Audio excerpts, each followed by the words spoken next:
Добро утро, почитувани гледачи. Добре ни дојдовте и во денешното ново издание на емисијата Фактор здравје. Ја посветуваме на децата, детското здравје, зајакнувањето на детскиот имунитет и како да им овозможиме полесно да ги поминат да се справат со настинките и вирусите кои што се мощно актуелни токму во овој период. Предизвик во секое семејство и за родителите, сакајќи секогаш да го направат најдоброто за своите деца, некогаш имаат потреба и од консултација со педиатрите на оваа тема, но и многу други работи што опфаќаат сето она што значи грижа за детското здравје и како најлесно да им се овозможи убаво да го поминуваат детството. Разговараме со доктор Драгана Емел-Марковска, специјалист педијатар од приватната здравствена установа Јуниор Мед. Добро утро, доктор Драгана, и добре ни дојдовте во Фактор здравје. Да. Актуелно е сега, секогаш кога со некого ќе се видиме, зошто е време во волку студено, некако на есен многу брзо ни дојде зимата. И велиме, ако ние не сме подготвени зимската облека да си ја обезбедиме затоа што е тргната негде настрана, барем дечињата да можеме убаво да ги облечеме, бидејќи навистина температурите се многу ниски. Драстична е промената на температурните разлики периодов. Веќе имаме снег на планините, па и утрово и на водно имаме снег. И не сме подготвени, меѓутоа, можеби ваквите поладни услови надвор ќе ги збунат и вирусите, па малку поинаку треба да гледаме позитивно на таа голема промена која што ја имаме. Вирусите не сакаат многу ладно. Тие сакаат да биде мрачно, темно, полуладно како кога би врнел дожд. Така да овие услови кога одеднаш ќе стане ладно и не е така лошо да речеме за развојот на вирусите. Но температурните разлики во нашиот организам и во детскиот организам не е се баш така. Не можеме ние лесно да преминеме од една на друго. И во лето ни е тешко да се прилагодиме на топлото, а исто и во зимо повеќе треба да се облечеме. Ладен е воздухот, дишните патишта не ни се толку подготвени за тој ладен воздух утрото кога треба да одиме на училиште, во градинка да ги носиме децата, и тоа дополнително ни ги комплицира малку работите. Да, но сепак човечкиот организам лесно се прилагодува на се. За среќа. Изборуваме за една многу убава тема како да појака имунитет кај дечињата, она што е нели секогаш предизвик за секое семејство или секој родител, но и како полесно да се поминат сите овие и настинки и вирози, па и грипот кој што допрва нели во зимскиот период ќе ни доаѓа. Забавата, јас многу често се шегувам, забавата допрва почнува во однос на вирусите и настинките кои што се зимово. Меѓутоа треба да нема магија. Секогаш ние истиот муавет цело време го зборуваме. Нема магија, не постои магично стапче, па сега ние ова ќе го направиме и на детето ќе му биде во моментов ќе го направиме и ќе биде подобро. Ние сме ја завршиле работата и тоа. Не. Имуниот систем е нешто што постојано го работиме, постојано се надоградува. Треба да суплементираме одредени витамини, меѓутоа не треба да правиме хиперсуплементација. Треба да внимаваме, да престојуваме кога е сега веќе и многу е загадено, нема веќе лето, зимо кога не е загадено во Скопје, за жал, периодов е загадено цело време, ама барем викендите да ги користиме да престојуваме на надвор, на свеж воздух, да се дружиме и чист воздух. Колку можеме да искористиме, да одиме на Водно, Козјак, Маврово, Шапка, што ни е поблиску, да одиме и да можеме времето да го поминуваме. Таму би било можеби една од важните и клучни фактори кои што ги имаме. Значи, кога би имале комбинација на здрава исхрана, на стрикни деца, на чист воздух и малку витамини, веројатно тоа е идеалната комбинација за добар имунитет. Така, ќе погледнеме блок реклами, па ќе продолжиме со разговорот. Останете со нас, почитувани гледачи, следете не до самиот крај. Ги покануваме сите мајки, сите родители, татковци, баби, дедовци. Можете да се јавите па да побарате совет и препорака за вашето детенце или пак внучето, доколку имате некаква дилема околу сето ова.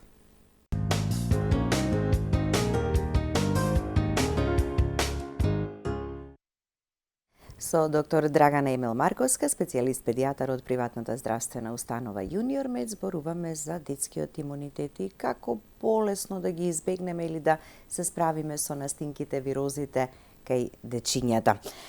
Што најмногу циркулира во овој период? И во амбулантата кај вас, ама и во веројатно повеќето педиатриски амбуланти. Секаде, мислам дека сега имаме се. се уште имаме стомачен вирус, пошто лето беше до завчера, па имавме стомачен вирус, меѓутоа и респираторните вируси се повеќе и повеќе почнуваат да ги има. Не можеме да кажеме одреден вирус најмногу го има, меѓутоа во однос на испитувањата кои што сега можеме да ги правиме, има и корона, почнува да има и параинфлуенца, риновирусот, тој периодот кога се појавува го има, сега се повеќе и повеќе, негде од кај се од октомври па понатаму до кај февруари имаме и од РСВ вирусот ќе почне да добиваме инфекции. Тој е еден од вирусите кој што ние многу не го сакаме како педијатри, затоа што прави големи компликации кај колку се помали бебињата, толку е се поизразена таа форма на клиничка слика на РСВ инфекцијата, респираторниот синцитијален вирус е тој вирус. Меѓутоа имаме се и респираторни вируси кои што ги напаѓаат горните дишни патишта, меѓутоа имаме и респираторни вируси кои што ги напаѓаат и долните дишни патишта. Така да одеднаш ни дојде периодот од лето во зимо, треба да внимаваме како сега ќе почнеме да излегуваме надвор. Сега се повеќе и повеќе ќе одиме во игротеки, затоа што децата ќе сакаат да се дружат и така натака, меѓутоа не е тоа добро постојано да бидеме во затворен простор. Можеби и треба да се размислува да излеземе малку надвор, ќе видиме сега сите имаме паметни телефони, имаме апликации, кога не е толку загадено, да излеземе надвор, тие периоди, тие денови, да ви има макар сонце, и да е постудено времето, не е битно, ќе ги облечеме децата и ќе ги извадиме надвор. Децата и кога се треба да кога сме надвор, децата се среќни, кога се среќни, стрес левелот на децата и кортизолот е многу низок и тогаш ни помага во имунитетот. Да речеме, кога имаме излачување на поголемо количество на кортизол и кај децата, како и кај возрастните, така и кај децата, се напаѓа имуниот систем, па тој се помалку и помалку функционира и работи. Значи, зашто велиме детската игра, џагорот и смејата кога се надвор, така? Така е, тоа е многу важно. Да, да. Кога зборуваме за имунитетот, кај новороденчињата, малецките, така, до прва се развива имунитетот, она што од мајката е пренесено на нив и некаде до кај третата година, така, е малку потешка изградбата на имунитетот. Првите 3 години се годините кога се формира имуниот систем во детскиот организам. После тоа е се само моделирање на нештото. Така да во тие 3 години е многу важно што треба да правиме. Првите 6 месеци, најчесто првите 6 месеци бебето е зависно од мајката и од имуниот систем на мајката. После веќе почнува да се создаваат клетките во нашиот организам, да функционира самиот имун систем, колку толку, не е тоа максимално. Сега и тука има врска колку е детето, мајката му потпомага и не му потпомага. Мајчиното млеко и доењето е многу важно затоа што не е тоа само извор на храна, него е извор на имуни клетки кои што ние ги пренесуваме кај децата. И така му даваме услов на отпорност на имуниот систем на детето. Меѓутоа во тие први 6 месеци е многу важно колку ние се чуваме и колку ние внимаваме на здравието на децата. Треба и ние самите како луѓе треба да бидеме приеска што правиме мојот само свесни. Не треба да одиме полунастинати кај мало дете. Не треба да воопшто не треба да сакаме да одиме кај малите бебиња. Ние сакаме да се дружиме, сакаме да ги гледаме и се, ама дома не треба да им биде автобуска станица. Ако станува збор за второ дете, секако тоа е оптоварување затоа што првото оди во градинка или во училиште. Колективната установа сама по себе си го врши своето и тоа е тоа. Меѓутоа сепак треба да внимаваме. Па дури да сме, колку и да сакаме, па и да сме здрави, некогаш не знаеме дали носиме во себе нешто што ќе излезе. Треба да внимаваме, да организираме средби на отворено, колку е возможно тоа да го правиме.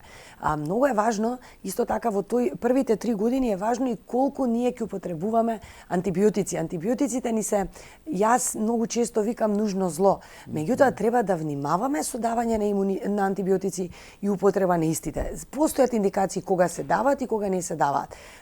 Ние педијатрите некогаш имаме толку многу притисок од страна на родителите да не можеме секогаш да ги разубедиме родителите дека треба или не треба. Па се оди често на лекар, па колку често одиме во амбулантите, толку почесто се прават тие условна употреба на антибиотици, дека е потребно, дека е неопходно употребата на антибиотиците која што треба да ја имаме. Исто така и честото мешање со другите деца, давањето, мајките, јас имам впечаток некогаш дека мајките многу се плашат од температурата на децата. Најмногу се плашат. Мама не треба да се плашат. Температурата значи одбрана на организмот. Така е. Ние многу често се зезаме ако детето има температура, значи има имун систем, тоа нешто прави внатре, нешто се случува. Меѓутоа не треба да заборавиме, барем мајките што доаѓаат во нашата амбуланта, 100 пати сме го разговарале тоа, им викаме и клетките кои што се одговорни за имуниот систем за да создаваат фактори за да одговорат на нападот кој што го имаме од бактериите, се создаваат на 38,5. Значи имуниот систем почнува да функционира на 38,5. И сега ако ние цело време држиме температурата да биде доле, да биде 37,5, 37,6 затоа што ни е страф од температурата, нашиот организам ќе рече па нема опасност, не треба да создаваме ништо. Тој функционира на побарување. Во нашиот систем така нашиот организам така функционира и детскиот и возрастниот сите. Значи ние треба да му дадеме шанса да малку се бори. Нормално го хидрираме, му даваме, го разладуваме. Постојат начини други така. Има други начини на кои што ние му помагаме на имуниот систем за да нема толку многу висока температура, а не му даваме антипиретици. Не треба да даваме толку многу. Треба да се во дозата. Да, дури и некогаш тие антипиретици на многу пократок рок се даваат. Така, ако треба на 6 или на 8 часа од на стравот. Даваме и тоа е минимумот. Некогаш даваме има 37,5, ама се измачи ќе му дадам. Тогаш влегуваме во еден друг круг. Организмот ќе почне да ја намалува температурата, па ќе стигнеме во хипотермија. И тоа е шок за системот. Многу потешко можеме ако има едно дете 35 температура да го стоплиме до 36, него од 39 да го намалиме на 36. Системите не функционираат баш така во нашиот организам и многу треба внимание. Знам дека мајките сега ќе ми речат тебе ти е лесно, ти си докторка во твојата дома, е лесно тоа се. Ама се трудиме, сите се трудиме. Или лесно е да давате совети на други, така не сте во кожата на родителот. Јас на моите деца кога немаат температура под 39 не им давам сируп за температура. Ги оставам да се разбира.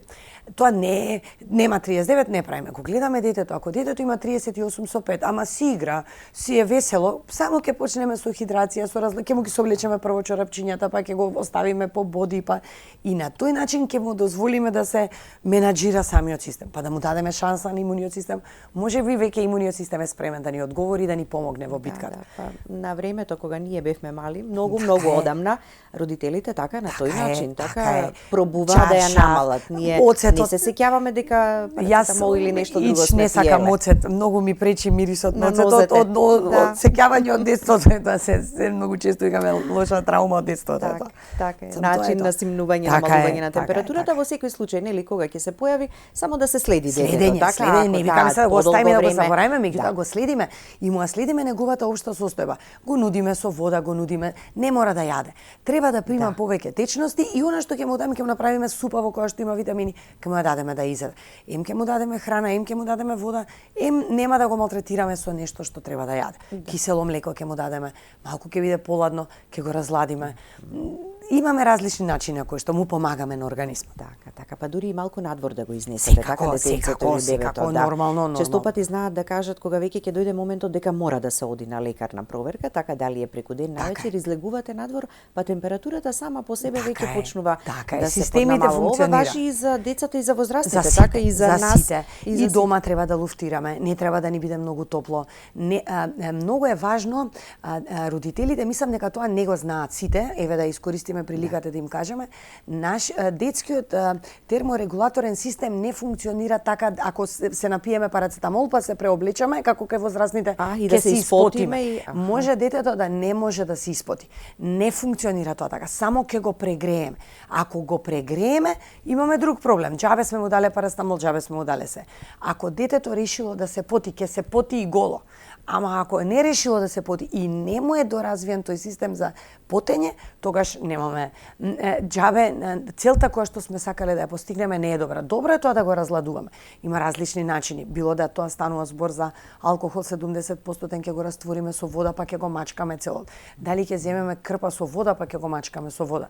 има бабски лекови, туширањето, исто макар така. ке оние дечиња во градинка што одат или во училиште, Така така? Бебенцето може само да го завиткаме само да го со завиткаме со некоја ладна крпа. Не мора ни да го влажна. завиткаме. Нека биде температурата на собата 24 степени, расоблечете го во боди, ќе се олади, затоа што неговата температура е многу повисока.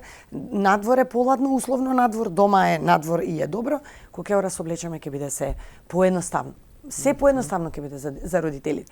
Сега се разбира, ако станува збор за бебе од 9 месечна возраст, нема ние ден-два да го чуваме дома со 39 температура, ќе одиме порано на лекар.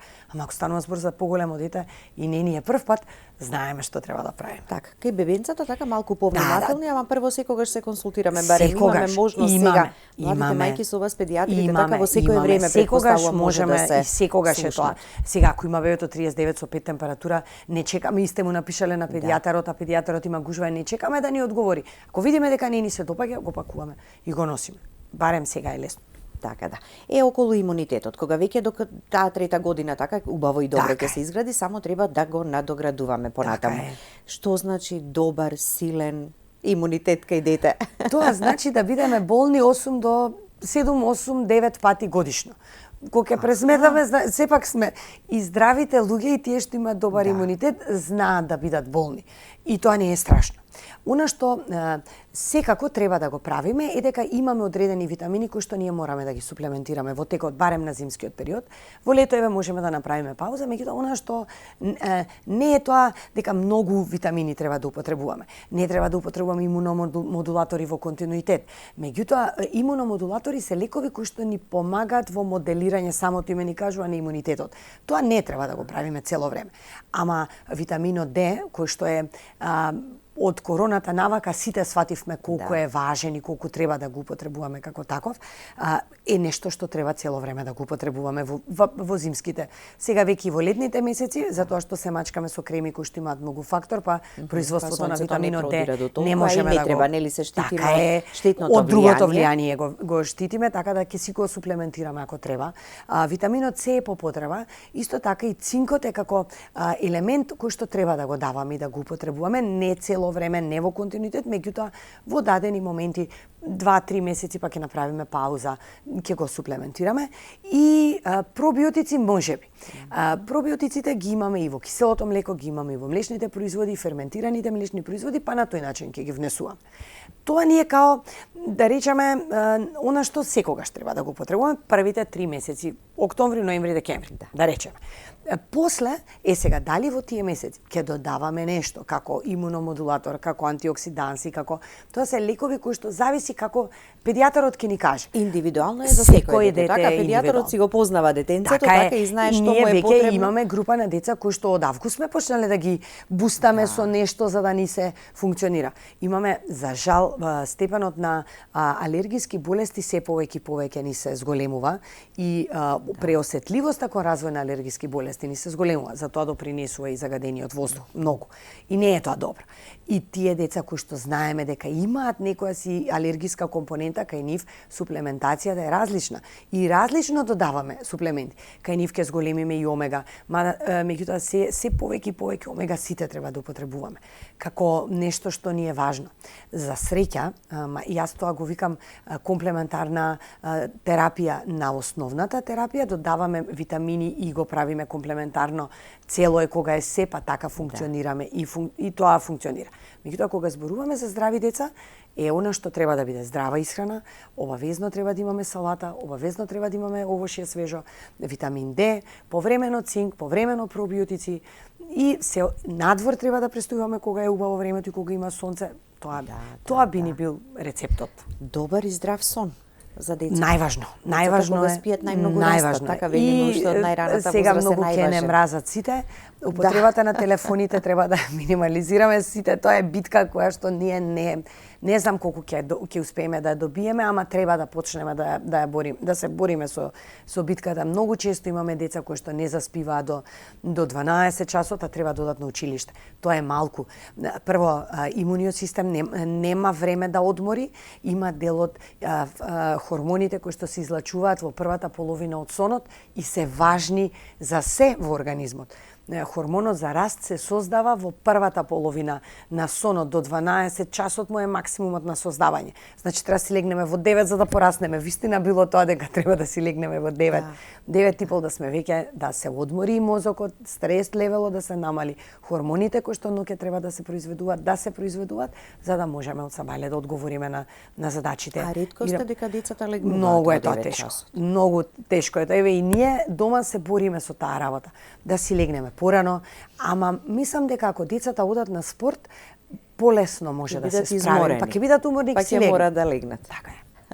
Чувствуваат потреба за трошете го детето надвор низ спортски активности, како велат, најдоброто нешто, така нема да има време дома ни да помисли ни на телефоните, игрите, добро и тоа во одреден дел или период од денот да биде треба да биде половина час до час во денот. За да не одскокнуваат од другите врсници, да не гледаат истото да го правите. Да, еве сега гледам и за на училиште треба да знаеме познавање на компјутери.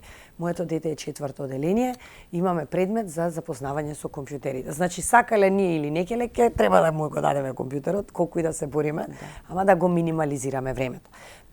Пола саат престој пред компјутер, телефон, телевизор, 2 сати надвор физичка активност ми го ништи дејството на плавата светлина. И тоа е нешто што треба да го користиме, например, како такво. Така. Колку повеќе вложуваме и колку повеќе добро правиме во детската возраст, толку по здрави и добри генерации ќе растат понатаму и ќе имаат помалку проблем. Ни е добар кај децата и пропусливоста на цревата и респираторниот систем и епителот ако ни е добар и отпорноста кон се ако ни е добра, нас внатрешните органи нема да ни бидат оштетени кога ќе бидеме возрастни ќе ни биде се полесно. А и здравите навики многу лесно се одржуваат ако ги вметнеме кога сме мали. Ако сега му кажеме на детето дека е здраво да јаде салата со оброк, ако знае дека треба да изеде некакво си овоше во текот на денот и дека треба да оди на спорт, многу лесно ќе го продолжиме тоа кога ќе биде голем. Да. А ако треба на поголема возраст тоа да му го наметнуваме, веројатно нема се да прифати. Дете од прво оделение лесно ќе го научиме на здрава храна, дете од 9 оделение тешко ќе го научиме на нови навики. Тогаш се други навики. Ако веќе сме вметнале навики на здрав начин на живење, нема да ги промени. Тоа барем во амбулантите го гледаме, јас кај нас во ординацијата, тие што се спортисти и што точно си ги знаат здравите навики и тоа е супер одлично. Ама тие што треба допрва да им ги менуваме, колку и да се трудат, тешко имат. Да, и затоа гледаме деца кои што не јадат овошје, не воопшто не сака овошје, или деца кои што воопшто не сакаат зеленчук. Така, или не јадат манџа. Манџа. Не јадат манџа. А важна е манџа. Да, се поретко спомнувана. Така е, манџата е многу важна. Да, во училиште не може да јадат манџа, ама има сабота, има недела, има простор кога треба. Може манџа да се. Така, да. Следува уште еден блок реклами. Продолжуваме понатаму со разговорот. Останете со нас до самиот крај.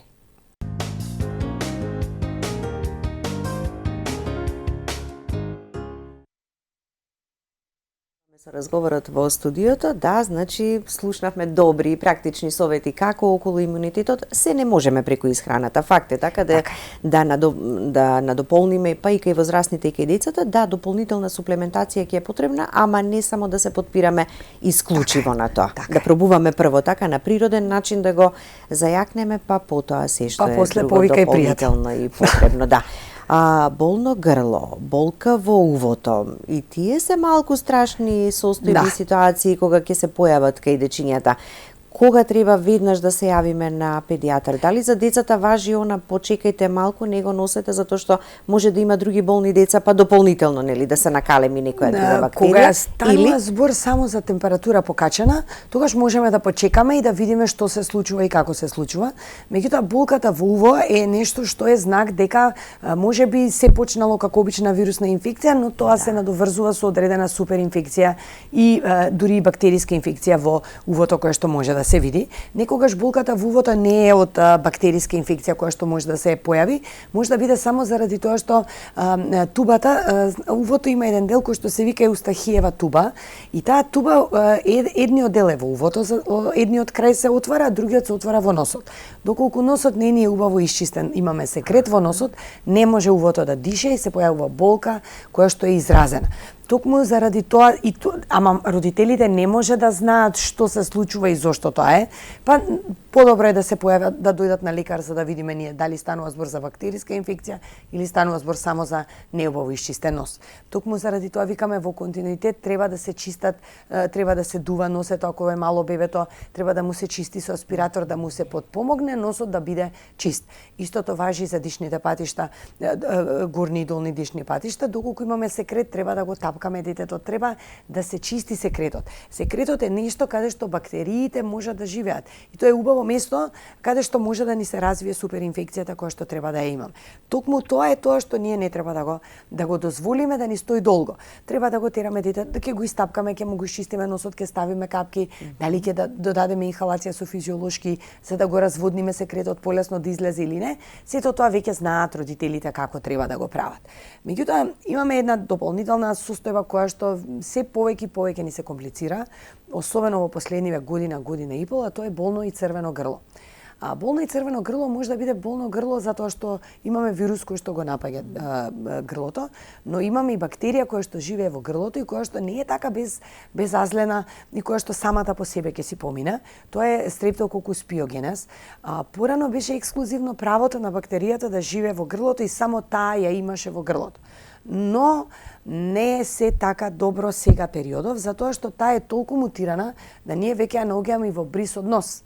Прво мислевме дека е грешка и дека е грешка лабораторијата, па ја повторувавме. Сега веќе сваќаме дека таа е толку мутирана и толку добра да може да живее секаде во горно-респираторниот систем.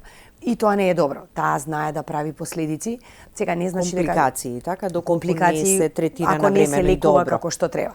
Меѓутоа и тоа е сега не треба ние да направиме тука дека секој позитивен бриз на црвено грло и бактериска инфекција треба веднаш да ја лекуваме. Тоа е нешто што треба да се договориме, треба педијатарот да одлучи како тоа ќе го прави. Имаме деца кои што се само носители. Тоа се клицоносители, така се вика. Тие деца имаат бактерија во грлото и на нив ништо не им прави бактеријата. Таа им ја јас многу често се зедам другарка, меѓутоа ја шири и ја шета на другите деца, кај другите деца ќе направи компликации. Многу е лесен начинот на пренесување, така е оваа капков е патот. Да. Децата, особено во градинките, си играат заедно, не знаеме која играчка каде ја ставил, дали ја ставил во уста, не ја ставил во уста, лажицата, кој со која лажица јадел, сокчето, на родендените сокчињата ни се сите исти. И дали се напив од мојата цевка, од туѓата цевка, некогаш знаеме, некогаш не знаеме. Тоа е многу и тоа е начинот кој што се шири таа бактерија. За среќа, периодов во последниве, па можеби веќе и година дена, имаме пробиотици кои што ни помагаат, се ставаат во уста, се употребуваат како терапија во уста за да ни ја поттикнат нашата нормална флора во устата и на тој начин да ни помогнат да ја уништиме бактеријата. Се одиме веќе кон тој начин да ние самите на нашиот имун систем му потпомогнеме и да се избориме со бактериите. Бактериите се многу паметни, тие многу често стануваат супербакс. Недоволно употребување. Некогаш не треба секогаш да употребуваме антибиотици, точно. А овде кај стрептококната треба да и тоа зависи. Така? Ако има висока температура, црвено грло, веќе почнале налепи, параметрите, биохемиските параметри ни се дека е бактериска инфекцијата, тогаш веќе третираме со антибиотик. Така. Тој го третираме подолго време. Зависно е дали тоа ќе биде 7, 10 или 14 дена. Дали ќе биде 10, дали се зависи од педијатарот и од педијатарот и од детето. Значи не секое болно грло бара антибиотик, така но овде во ситуацијата кога е докажана стрептококната инфекција, треба. Тоа е. За секое болно грло убаво е да имаме спреј, ќе го употребиме. Поминале еден ден, не поминува, температурата се зголемува, детето се помалку и помалку може да голта, не може да јаде, не може да пие вода, тогаш веќе одиме на лекар. Така, да го слушнеме гледачот, имаме веќе некого на линија. Добро утро, повелете. Добро утро, Биле. Добро утро. Еве поздрав до тебе, Биле, и до докторката, многу го објасно. Јас стално ве слушам, да ви кажем, и многу сум задоволна од вашата емисија. Вака сакам да го прашам докторката, мене носот све ми е ладан, еве сега беше у продавница и народ се собрале пуно, да викам искачете, викам еден по еден, стварно ли докторке уште короната постојала, знаеш, не друго да ги исплашимо малку, зашто многу настинен народ, многу. Еве ја носот ми е све ладан, знам уште како дете ме враќаше на операција за крајници, ама не се опериша, еве се фала Богу и пензија, и многу се пазим и тој за короната да прашам дали е стварно и кога ќе почнат овие за грип, нели тие вакцините. Бидете ми живи и здрави се наобо. Така, ви благодариме за јавувањето, иако е надвор од темата за која зборуваме, ама сепак како децата, така и возрастните настигнуваат. Коронавирусот го има цело време. Се научивме да живееме со него. Тоа што требаше да го научиме од коронавирусната инфекција е дека кога сме болни и настинати, треба да се заштитиме. Не научија како треба да имаме мерки за кои што се заштитуваме.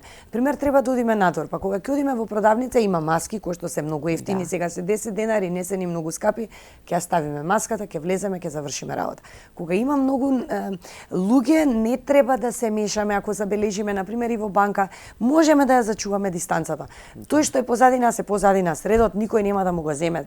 Треба да внимаваме исто и во кога плаќаме на каса, па не мора да си дишеме во врат. Тоа требаше да го научиме во друг пикнат, во овие 3 години. Во короната, ама го практикувавме да го тргаме на во страна. ведоа како мерка и моравме да го правиме. Треба знам јас луѓето ќе мислат, аман више со таа корона пак ли ќе не затварате дома. Никој никого нема да затвара никаде. Ова се веќе многу полесни форми, ама вирусна сепак е инфекција корона. која што треба да внимаваме. Сето тоа. А во однос на вакцинацијата за грип, каде и да е, треба веќе да започне вакцинацијата и точно лани вакцината многу ни заврши работа. За среќа Ги вакцинираат ли децата во доволен број? Треба и трудниците, ама јас не знам која колку не би се знам јас одлучила колку се вакцинира. Не сум ние немаме проваксерска клима во наша држава, барем јас имам таков впечаток. За среќа децата се повеќе и повеќе ги вакцинираме со вакцина за грип. Не можеме да се пофалиме со голема бројка на вакцинирани деца со грип, но сепак можеме да се пофалиме дека не прашуваат родителите дали треба да се вакцинираат. Веќе се интересираат, да, бидејќи се во таа ранлива категорија и група. И тоа е добро, тоа е веќе добро размислување за таа работа. Во светот освен вакцина за грип има и вакцина за респираторниот синцитијален вирус која што е препорачлива за трудниците.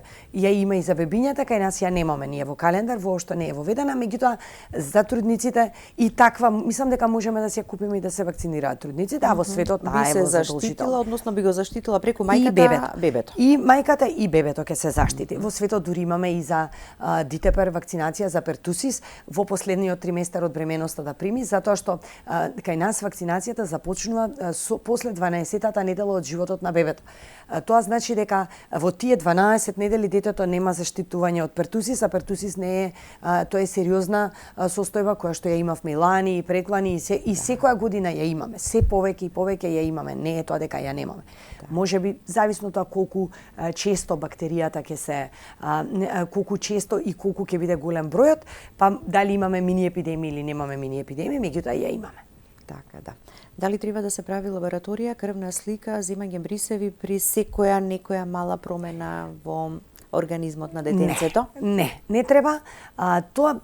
Тоа треба да го одлучат мајката и педијатарот. Мајката треба да му каже на педијатарот кои се симптомите, па да се одлучи дали прво ќе се дојде на лекар, па после тоа да видиме дали треба да правиме ние лабораторија или не треба да правиме лабораторија. Многу често родителите им е страв. Крв прави траума кај детенцето, така и детето, нели колку ама многу и многу рано се зема. правит. Ако веќе сме решиле да земеме крв, треба да поминат барем минимум 24 до 36 часа. Нешто да се случува во организмот. Ние сакаме преку крвната, зошто правиме лабораторија? Сакаме да видиме дали лабораторијата ни е да разграничиме дали станува збор за вирусна инфекција или за бактериска инфекција. Тоа ни е тоа за кое што ние тоа го правиме. Ама во првите 24 часа никој не знае што се случува. Дури ни имуниот систем наш не е во мод на војување. Немаме никаков мод за заштита. Се уште тоа се создава, се зголемуваат бројките и ќе добиеме нормална крвна слика. И ќе дојдат после 2 дена и викаме па треба да го боцкаме. Па сега зошто ќе се боцкаме, па се боцкавме. Затоа е подобро ќе се боцкаме кога треба да се боцкаме. Има состојби кога ние ги тераме луѓето да прават крвна слика на 2 дена. Ама тоа е издржано и треба да го правиме. А не дека затоа што мајката треба да биде смирена. Мислам, имаме други начини на кои што можеме тоа да го утврдиме. Така.